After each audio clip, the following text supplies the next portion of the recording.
할렐루야. 또한 3개월 만에 오랜만에 인사드리는 것 같습니다. 오늘 말씀을 제가 디모데후서 3장 말씀을 가지고 준비하면서요, 제목을 여기 보이시는 대로 확신한 일에 거하라 이렇게 붙여보았습니다.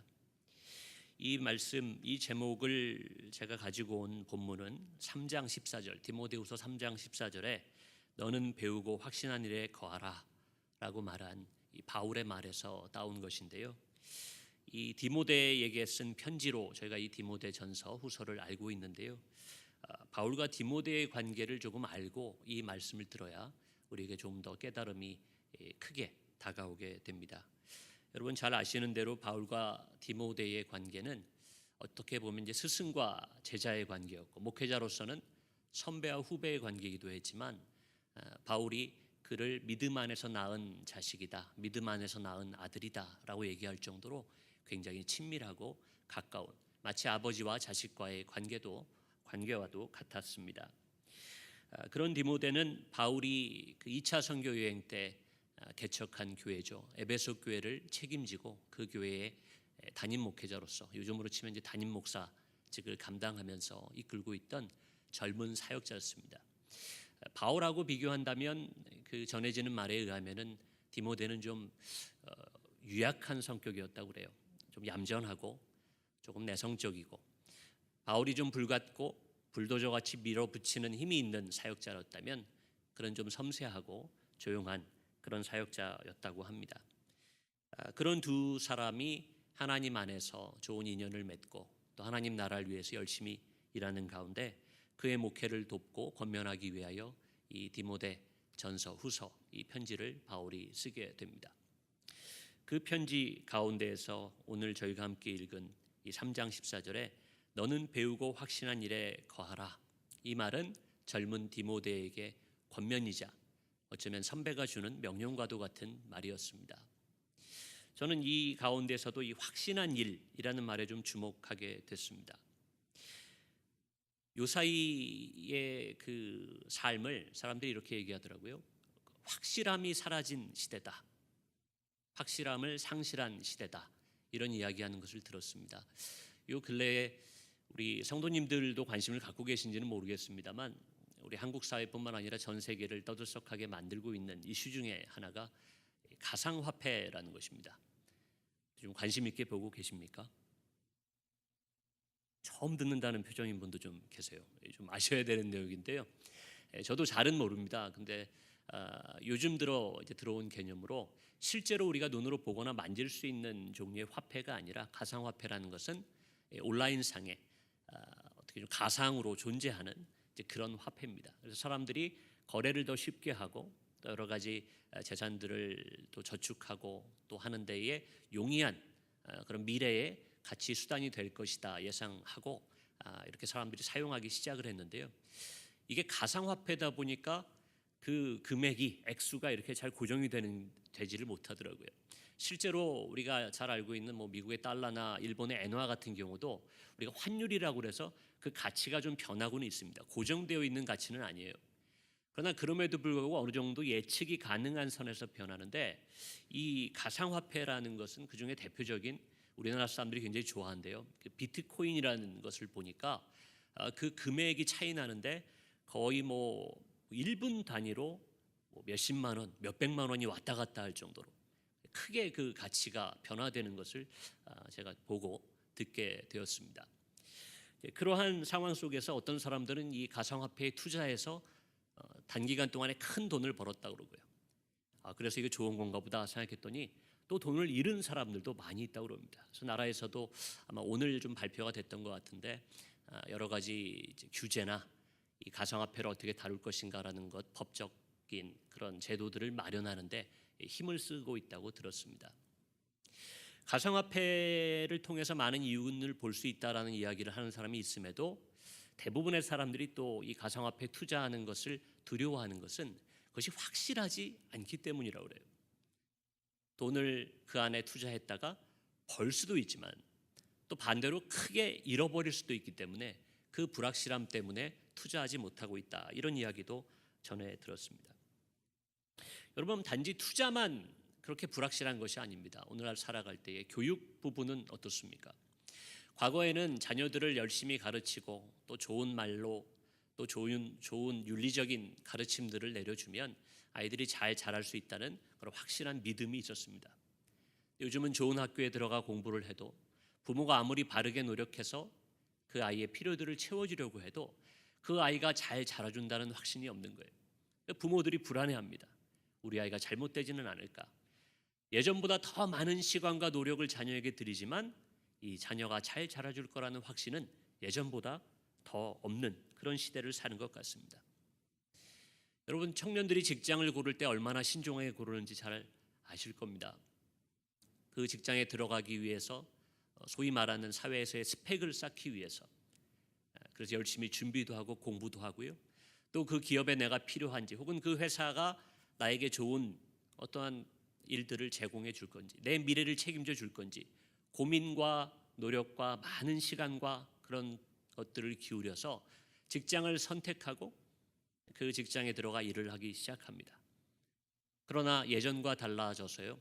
그 직장을 내가 평생 다닐 수 있을런지 혹은 그 직장이 정말 나의 미래를 잘 이끌어 줄 건지 알지 못하기 때문에 요즘 청년들은 직장을 다니면서도 이직을 고민하고 다음 단계를 준비해야 되고 늘 불안과 염려 가운데 그렇게 직장 생활을 하고 있다. 그런 이야기도 들었습니다. 건강은 또 어떻습니까? 과거에 비하면 그 영양제도 많아지고요. 병원의 의료기술도 발달해서 우리가 좀 더 건강하고 장수할 수 있는 시대를 산다고 이야기합니다. 그러나 저를 포함해서 여기 계신 어떤 누구도 우리의 건강을 장담할 수가 없는 또 그러한 삶을 살아갑니다. 우리의 지식이 자라가는 만큼 또 여러 가지 병이나 질병이나 또 여러 가지 문제들에 대해서 이상 징후들에 대해서 아는 것이 많아지니까 오히려 불안하고 내 건강에 대해서 우리 가족의 건강에 대해서 많이 염려하게 되는 그런 시대를 살아갑니다. 한마디로 불확실성의 시대를 살아가고 있는 겁니다. 확신할 수 있는 것이 없는 시대라는 거죠.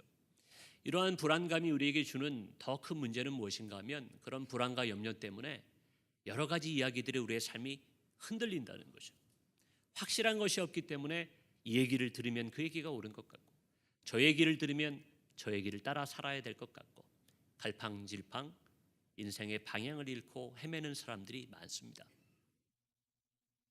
이러한 상황 속에서 오늘 디모데후서 3장 14절이 이야기하는 확신한 일에 거하라는 명령은 어쩌면 조금은 공허하고 추상적으로 들리는 이야기일 수도 있습니다.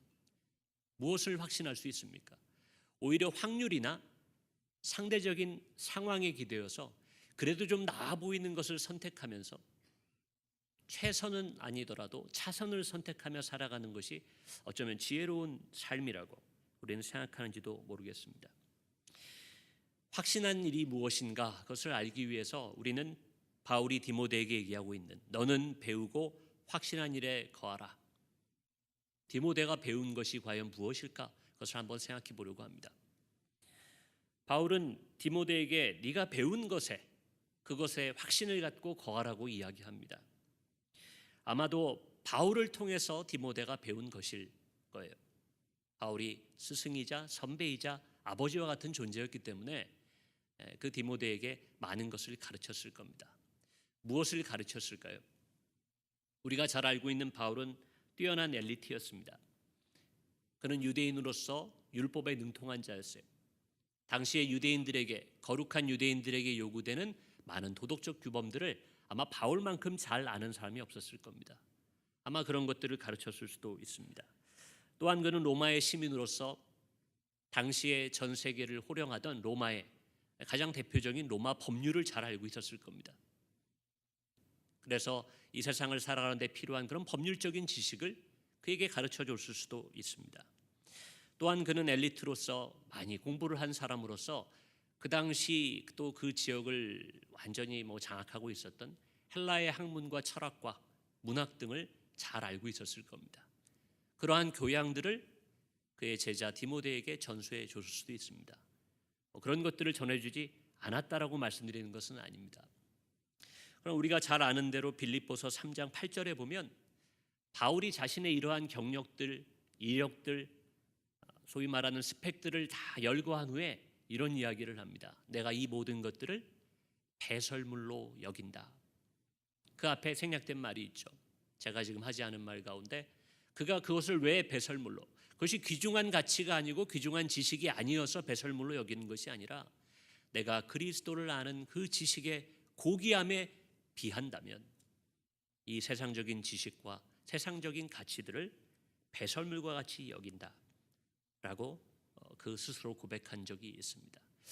그랬던 바울이 과연 그러한 세상의 지식과 또 세상의 좋은 것들, 내가 가르쳐준 그것들에 거하라고 얘기했겠습니까? 그랬을 리가 없죠.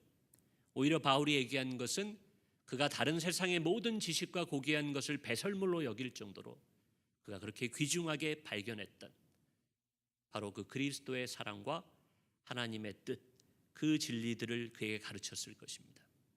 네가 확신을 갖고 거해야 되는 것은 이런 것들이다. 그리고 이제 그에게 마지막으로 당부합니다. 그것에 거하고 그것을 확신하고 그것을 전해야 된다라고 말하고 있는 거죠. 그 비전이라는 말을 생각하면 저는 제 고등학교 시절이 생각이 납니다. 제가 고등학교 때 그 신앙생활을 지금 목사이고 또 하나님 말씀을 전하는 일을 사명으로 삼고 살고 있지만 참 고등학교 때는 뜨겁게 신앙생활을 했다라는 생각이 듭니다. 제가 고등학교 때 그 한 교회의 고등부에 출석하면서 그때 아마 이 질문을 처음 들었던 것 같아요. 너의 비전은 무엇냐? 이걸 아마 그 교회학교 선생님 통해서 너의 비전은 뭐냐? 그걸 한번 얘기해 보라는 질문을 받았던 것 같습니다. 막연하게나마 비전이라는 말이 가진 뜻은 저는 이렇게 그 당시 생각하고 있었던 것 같아요. 꿈이라는 말로도 대신할 수 있고 미래에 장차 되어질 어떤 고귀한 일 혹은 위대한 일 혹은 나 하나만을 위한 것이 아니라 다른 사람에게도 도움이 되는 유익하고 위대한 일, 이렇게 막연한 개념을 가지고 있었습니다. 그리고 그 질문을 교회에서 처음 받았을 때 너는 비전이 뭐냐? 라는 질문을 제가 받았을 때 사실 선뜻 대답하기가 어려웠습니다. 좀 전에 제가 말씀드린 그러한 개념들을 가지고 나는 과연 내 미래에 어떤 그림을 그리고 있는가? 하나님 안에서 어떤 꿈을 꾸고 있는가? 선뜻 대답할 수 없는 제 자신을 그때 발견했습니다. 자랑이 될 만한 이야기는 아닙니다만 고등학교 1학년, 2학년 때 제 시절을 생각해 보면 저는 참 하나님의 은혜 없이는 살 수 없는 사람이었습니다. 아시는 분도 이 가운데 계시겠지만 저희 아버지께서 사업을 실패하시고 흔한 스토리입니다. 사업을 실패하시고 또 병을 얻으셔서 돌아가셨을 때가 제가 고등학교 1학년 때였어요. 사업을 실패하셨기 때문에 소위 말해서 빚도 좀 지고 또 집에 땡전 한 푼 없는 이제 그런 상황에 내몰리게 되어 동생과도 좀 떨어져 살게 되고 어머니와 저하고 이제 오갈 데가 없게 되어서 저희 막내 이모님 집에 속된 말로 얹혀 살게 되는 그 생활이 시작됐습니다. 그런데 그 얹혀 살게 된 곳이 공교롭게도 강남이었어요. 지금의 청담동 그쪽 지역에 얹혀 살게 되었습니다. 그래서 그곳에 가서 그쪽에 살게 되니까 학교도 소위 말하는 8학군 지역에서 좋은 고등학교에 진학해서 다니게 되었죠. 그때 제 주변에 함께 신앙생활도 하고 함께 공부하던 모든 친구들의 그 부모님은 지금 생각해도 참 대단한 분들이었어요. 사회적으로 존경을 받는 분이고 물질로 따진다면 정말 큰 부를 가지고 있는 그런 집의 귀한 자녀들이었습니다. 그러나 저는 저희 집도 아닌 이모의 집에 이렇게 얹혀 살면서 또 여러 가지 눈치를 봐야 되는 상황에서 몸도 허약하고 아버지도 계시지 않고 늘 한숨 쉬며 내일을 걱정해야 되는 어머니를 바라보고 떨어져 살고 있는 제 동생을 그리워하고 여러 가지 현실적인 어려움 속에서 그 시기를 보냈던 것 같습니다. 그런 저에게 교회학교 선생님이 너의 비전이 뭐냐라고 물어봤을 때 저는 아무 말을 할 수가 없더라고요. 저의 상황을 놓고 볼 때 내가 무엇이 되겠다고 말하는 것이 지금 생각하면 참 바보 같은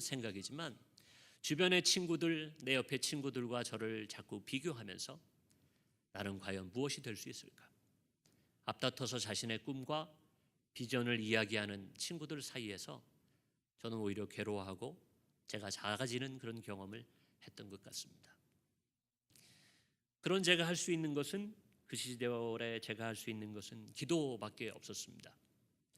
아까 말씀드렸던 것처럼 의지할 아버지도 계시지 않고 어머니 앞에 장남이라고 고등학교 1학년짜리 학생이 그래도 약한 모습 보이기 싫어서 강하게 어깨에 힘을 주고 살았지만, 그러나 그 어린 마음을 기댈 곳이 저에겐 교회와 하나님밖에 없었습니다.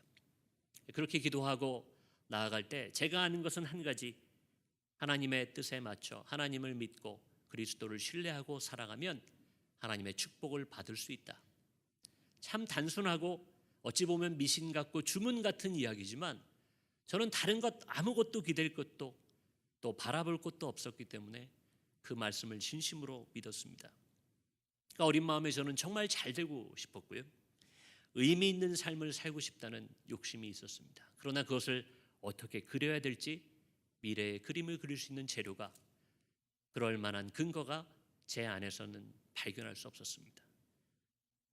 그 어린 제가 확신할 수 있는 것 하나는, 하나님을 믿고 하나님을 신뢰하고 내 인생을 내어 맡기면 그것이 무엇인지는 모르지만 하나님이 내 삶을 의미 있게 만들 것이다, 내 삶을 의미 있게 이끌어 주실 것이다. 그런 막연한 믿음 속에 저는 하나님 안에 거하고 기도하고 열심히 하루하루의 삶을 산 것뿐이었습니다. 많은 인생을 살아오지는 못했습니다. 이제 한 40대 중반의 나이니까요, 상대적으로 젊다면 젊고 아직 한참 살아갈 날이 남은 그런 나이인지도 모르겠습니다. 그러나 고등학교 그 시절을 돌아볼 때에 하나님이 부어주시고 채워주시고 성취해 주신 그 시점으로 이야기한다면 저의 많은 꿈들이 이루어진 것을 보게 되었습니다. 어떤 날은 조금 현재 일이 잘 풀리지 않고 어려움이 있을 때는 제 아내와 아이들을 재워놓고 그런 이야기를 나눕니다. 이때까지 하나님이 내 인생에서 서로 세워보는 거예요. 내 인생에서 계획하지 못했던 것, 내가 꿈꾸지 못했던 것, 하나님이 무엇을 주셨나. 어쩌면 가깝게는 아내와 저의 결혼, 그리고 태어난 우리 아이들, 감히 꿈꿔보지 못했던 그 시절에 저에게는 막연하고 과연 나에게도 그런 날이 올까 생각했던 것이었습니다. 건강한 몸으로 하나님의 말씀을 전하는 것, 또 많은 사람들에게 그래도 적게나마 도움을 주며 살아갈 수 있는 것, 그 모든 것이 저에게는 그려볼 수 없는 미래의 일이었습니다. 어떤 의미에서 하나님은 저의 꿈들을 이루어 주셨습니다. 저의 비전이 현실이 되도록 그렇게 이끌어 주셨던 것을 기억합니다. 물론 저도 나름대로 노력을 했다면 했고 수고한 부분이 있겠죠. 그러나 제가 하나님 앞에서 확실하게 말할 수 있는 것은, 제가 한 것은 제가 배우고 확신한 일에 거한 것밖에 없었다는 겁니다. 때로는 미련한 선택이라고 사람들이 이야기합니다. 한참 공부해야 될 때에, 한참 돈을 벌어야 될 때에 기도하는 시간, 말씀 읽는 시간, 그 시간이 낭비가 아니라는 이야기도 들었습니다. 그러나 저는 배운 대로, 제가 다른 것으로는 승부할 수 없다는 생각에 배운 대로 그 확신 가운데 거했습니다. 물론 제가 세상의 어떤 누구보다 더 뛰어난 어떤 성과를 이뤘다고 자신할 수 있는 부분은 없습니다. 그러나 제 인생에 있어 많은 부분 의미 있는 삶을 살아왔고 하나님께서 주신 은혜들을 경험하며 살아왔다고 감히 부끄럽지만 이 앞에서 고백할 수 있습니다. 다시 말씀으로 돌아와 디모데가 처해 있는 이 말씀의 현실의 상황은 어떤 상황이었습니까? 3장 12절에서 13절까지 그 말씀이 잘 나와 있습니다. 아까도 말씀드린 것처럼 바울이 2차 선교 여행 때 설립한 에베소 교회의 책임자로 있었던 디모데의 상황은 그렇게 평안하고 녹록한 상황이 아니었습니다. 당시는 네로 황제의 박해로, 로마의 네로 황제의 박해가 심해져서요, 바울 선생님인 바울은 로마 감옥에 갇혀 있을 때입니다. 그가 로마 감옥에 1차로 갇히고 그 다음에 그곳에서 풀려나서 디모데 전서를 썼었지만, 이 디모데 후서를 쓰고 있을 때는 그가 2차로 로마 감옥에 다시 갇혀서 이제는 정말 죽음을 기다리고 있는 그런 절박한 상황이었습니다. 디모데 역시 초대교회를 이끄는 리더의 자리에 있었지만 그 역시도 앞날이 어떻게 될지 알지 못하는 상황이었습니다. 오늘 본문에도 보면 박해에 관한 이야기가 나옵니다. 오늘 말씀 12절 말씀해 보시면 무릇 그리스도 예수 안에서 경건하게 살고자 하는 자는 박해를 받으리라. 이것은 막연한 이야기가 아니라 구체적으로 실제적으로 디모데의 상황을 이야기하는 그런 말씀이었습니다. 경건하게 살며 하나님의 뜻대로 살고자 하는 디모데에게 이제는 박해가 닥쳐오고 있습니다. 13절에 악한 사람들과 속이는 자들은 더욱 악하여져서 속이기도 하고 속기도 한다라고 말합니다. 누가 진리를 말하는지, 누가 믿을 만한지 아까 말씀드린 오늘날 우리의 삶처럼 확실성이 사라진 비확실의 시대를 디모데 역시 살고 있었습니다. 그러나 그에게는 확실한 비전이 있었습니다. 초대교회를 이끌어서 하나님의 뜻을 그 땅에 세우고 선교의 본부의 기능으로 에베소를 키워나가고 바울이 곧 죽게 되더라도 그 뒤를 이어서 그 사명을 이어 감당해야 될 그 비전을 그리고 있었던 것이 청년 디모데였습니다. 박해와 속이는 자들이 만연한 세상 속에서 그는 미련하다고 얘기하는 복음을 붙잡고 자신의 비전을 따라 걸어가고 있었습니다. 그에게 어쩌면 잔인하게도 들릴 정도로 바울이 당부하고 명령합니다. 너는 배우고 확신한 일에 거하라. 여러분, 우리는 그 시대로부터 2000년이나 떨어져서 오늘날 이 말씀을 어쩌면 가볍게 읽고 지나가는지도 모르겠습니다. 그러나 그 당시 청년 사역자 디모데에게 주어진 이 말씀은 정말 천금의 무게처럼 무거운 그런 말씀이었을 겁니다. 그도 바보가 아니었습니다. 젊은이기 때문에 그 현실 시류의 흐름을 누구보다 민감하게 파악하고 있었습니다. 그 상황에서 바울이 가르친 대로, 바울을 통해 배운 그리스도의 가르침대로 그렇게 살아간다는 것은 자살 행위와도 같다는 것을 그가 몰랐을 리 없습니다. 그러나 그에게 이 바울의 말은 동시에 힘이 되었을 것입니다. 그 말씀대로 살아갈 때에 내가 이 세상에서 환난을 당하고 어려움을 당하고 박해 가운데 고난을 당할지라도 내가 이 확신한 것에 거하겠다. 저는 한편으로 디모데에게 부러운 마음이 듭니다. 이 불확실한 세상 속에서 우리가 무언가 확신하는 것에 우리의 삶을 걸 수 있다면 얼마나 좋겠습니까? 여기 계신 분들 가운데 도박 같은 거 좋아하는 분 한 분도 안 계실 거예요. 여러분, 만약에 확실하게 이길 수 있는 어떤 길을 안다면 여러분 가운데 그 도박을 안 하실 분이 어디 계시겠어요?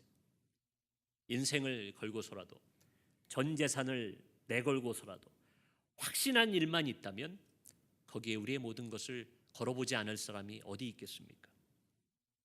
적어도 디모데는 그 비전을 품고 그곳에 인생을 던질 만큼 확신을 가진 자였습니다. 어쩌면 선배인 바울도 그러한 확신 가운데 로마의 감옥에서 그의 마지막 인생을 정리하고 있었는지도 모릅니다. 오늘 말씀 끝절 15절에 보시면 이런 구절이 나옵니다. 또 어려서부터 성경을 알았나니 성경은 능히 너로 하여금 그리스도 예수 안에 있는 믿음으로 말미암아 구원에 이르는 지혜가 있게 하느니라. 여러분, 성경은 어떤 책입니까? 성경에 대해 많은 이야기를 할 수 있지만 성경은 우리에게 확실한 것을 가르쳐주는 책입니다. 디모데에게 바울이 하는 이야기, 네가 어려서 성경을 알았다. 그리고 그 성경은 그리스도 예수 안에 있는 믿음으로 말미암아 구원에 이르는 지혜를 우리에게 준다라고 이야기합니다. 성경은 하나님의 말씀을 대신하는 것입니다. 우리는 하나님의 말씀 가운데 있습니다. 그리스도 예수 안에 그리스도 예수를 믿는 믿음으로 우리는 확신을 갖고 살아갈 수 있는 것입니다.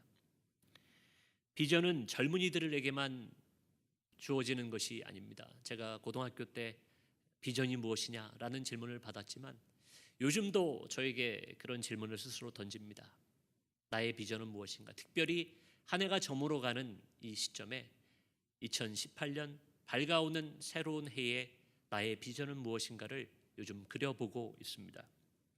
여러분, 비전은 다시 말씀드리지만 젊은이들에게만 그렇게 허락되는 것이 아닙니다. 우리 모두에게 하나님께서 주시며 우리 모두에게 그리기를 바라는 하나님의 어쩌면 명령일지 모릅니다. 제가 좋아하는 표현 가운데 기독교인의 비전이란 하나님이 나 자신을 통해 꾸는 꿈이다라는 말이 있습니다. 세상 사람들은 비전, 꿈을 이야기할 때 자신의 생각을 투영해서 이야기합니다. 그런데 기독교인이라면 나의 비전은 나의 삶을 통하여, 나에게 재능이 있다면 나의 재능을 통하여, 나의 건강이 있다면 나의 건강을 통하여 하나님께서 꾸시는 꿈이라는 겁니다. 그래서 우리의 비전은 하나님을, 나의 꿈을 따라서 하나님을 불러오고 하나님의 도움을 구하는 것이 아니라 엄밀히 말하면 하나님의 꿈에 내가 참여하는 겁니다. 하나님의 그 넓고 깊으신 꿈, 나의 능력으로는 생각도 할 수 없는 그 꿈에 내 자신의, 내 인생을 투자하는 것이 우리의 비전이 되어야 될 것입니다. 여러분의 가정 가운데 혹은 여러분의 일터 가운데 혹은 교회 가운데 여러분의 비전이 있어야 됩니다.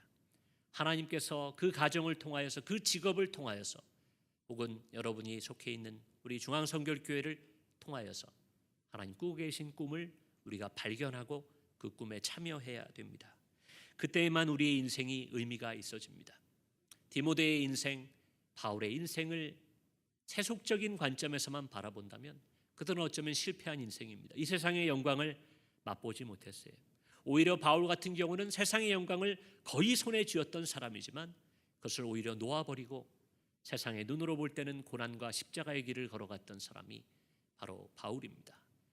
그런 바울이 후배 디모데에게 너는 그런 삶을 살지 말아라 얘기한 것이 아니라 너 역시도 배운 대로 확신한 것에 거하라 이렇게 권면하고 있다는 것을 우리는 기억해야 됩니다. 여러분, 우리는 하나님의 꿈에 동참해야 됩니다. 하나님의 꿈을 꾸어야 됩니다. 우리의 계획들을 세우느라 하나님의 꿈을 잊고 하나님의 계획을 멀리한다면 여러분, 그것은 더 이상 기독교인의 비전이 아닙니다. 비전이라 이야기하며 하나님의 꿈이라 이야기하지만 나의 욕심을 쫓아 나의 입속을 채우기 위해 하나님을 이용하고 있는 것은 아닌지 우리의 모습을 돌아볼 필요가 있습니다. 아까 말씀드린 제 고등학교 시절에 함께했던 친구들을 만나는 기회들이 있습니다. 그때에 저는 아무 말 하지 못할 때에 원대한 꿈을 이야기했던 친구들이 있어요. 그때 제 시각으로도 야, 저 친구라면, 저 친구의 환경이라면 그러한 꿈을 이룰 수 있겠다. 그런 거창한 꿈을 얘기했던 친구들 가운데 많은 친구들이 실제로 그 꿈을 이루었더라고요. 그래서 만나면 제가 야, 너 예전에 그런 꿈을 꾸더니 그 꿈을 이뤘구나. 그 꿈을 이뤄서 행복하겠구나. 이야기를 합니다. 근데 막상 오랜만에 만나서 과거의 이야기와 현재의 이야기들을 나누다 보면 놀라게 되는 것은 그 친구들 가운데 상당수가 하나님 앞에서 비전을 얘기했던 그 친구들 중에 상당수가 하나님을 떠난 삶을 살고 있더라는 겁니다. 그때 하나님 앞에 비전이라고 얘기했던 그 꿈을 이루었음에도 불구하고 정작 하나님을 떠나서 이런저런 사정 가운데 예배도 드리지 못하는 삶을 살아가고 있는 것을 제가 발견하게 되었습니다. 여러분, 그들은 그 시절 비전을 이야기하였지만 그리고 그 비전을 이룬 것처럼 보이지만 정작 중요한 하나님의 꿈을 꾸는 것을 실패한 인생을 살고 있습니다. 여러분, 어떠한 인생을 선택하시겠습니까? 세상의 눈으로 볼 때의 좋은 것, 세상의 눈으로 볼 때의 성공적인 삶, 그것을 쫓고 그것을 따라가느라 내가 정말 배우고 말씀에 근거한 확실한 것들을 버리는 삶을 사시겠습니까? 아니면 이 세상의 모든 것 변하고 사라지고 무너지고 그런 불확실한 것들 대신에 우리가 확실한 것, 변치 않는 것, 하나님의 말씀에 근거한 하나님의 뜻에 우리의 삶을 뿌리박고 그렇게 살아가시겠습니까? 그 선택은 바로 오늘 우리에게 주어져 있습니다. 매일매일의 삶 속에서 그 일상 가운데에 구체적으로 우리는 선택해야 됩니다. 사람을 만날 때에, 일을 할 때에, 무엇을 먹기로 결정할 때에, 어떤 사소한 결정들 때에도 우리는 그러한 선택을 해야 됩니다. 그러한 선택과 선택이 이어질 때 우리가 하나님의 자녀로, 하나님의 사명자로, 하나님의 꿈을 이루는 비전 있는 사람으로 그렇게 점점 성장하고 변화해질 것을 믿습니다. 다시 말씀드립니다. 우리의 비전이란 하나님께서 우리를 통해 꾸시는 꿈이라고 저는 믿습니다. 그 꿈을 향해서 성경과 그리스도의 예수 안에 있는 믿음을 확신하여 그 안에 거하는 저와 여러분이 되기를 주님의 이름으로 부탁드립니다. 그렇게 살아가실 때 또 그러한 계획 가운데 이 2017년 남은 한 해를 마무리하시면 2018년 새로운 해에는 우리가 더 놀랍고 더 위대한 꿈들을 하나님 안에서 꾸며 그 꿈들을 하나하나 실현해 나가는 그러한 은혜가 저와 여러분의 삶 가운데 가득하기를 믿고 확신하는 가운데 주님의 이름으로 축원합니다.